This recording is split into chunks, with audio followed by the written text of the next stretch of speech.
ঈদের জন্য। তারপরে হচ্ছে আসবে, তখন এসে মুক্তাপু গোছাই দিবে, তারপর পাঠাবো। সবাই এখন পাগল হয়ে গেছে, আখিকে নাকি অনেক কমেন্ট করো। একদিন বললো যে ড্রেস পাঠাইছে। বলছি যখন অবশ্যই পাঠাবো, এই কোরবানির মধ্যে এখন সবাই ব্যস্ত। আর যেহেতু নতুন একটা জিনিস আমি শুরু করতেছি, আমার বাসার সবাই ব্যস্ত। আর এখন তো আবার নতুন একটা পাইলাম যে আমি ওই ড্রেসগুলো তাহলে আমি ওকে দিয়ে দিছি, আমার সাইজের গুলো, আর ওগুলো তো নিছেই। এই জন্য হচ্ছে ওইগুলো বের করে সাইজ রাখতে হবে। 40 সাইজ হচ্ছে আমার, 38 হচ্ছে তোমাদের আখিয়াপুর।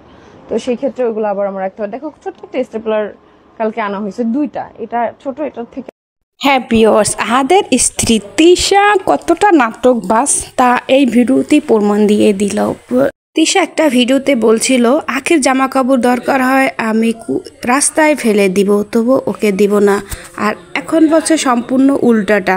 এদিকে আখি জানায় একটা ভিডিওতে যে আমি তো তিশার সাথে কাজ করছি, তো আমি তো ইনকাম করছি ওদের সাথে, তা ওদের। হ্যাঁ ভিউয়ার্স, তিশা যে কতটা নাটকবাজ তা তার ভিডিওতেই প্রমাণ। সে বলছিল দরকার হয় জামা কাপড় সব রাস্তায় ফেলে দিব, তবু ওকে দিব না। ও এক কাপড়ে আসছে, ও এক কাপড়ে চলে যাবে ঈদের জন্য। তারপরে হচ্ছে আসবে, তখন এসে মুক্তাপু গোছাই দিবে, তারপর পাঠাবো।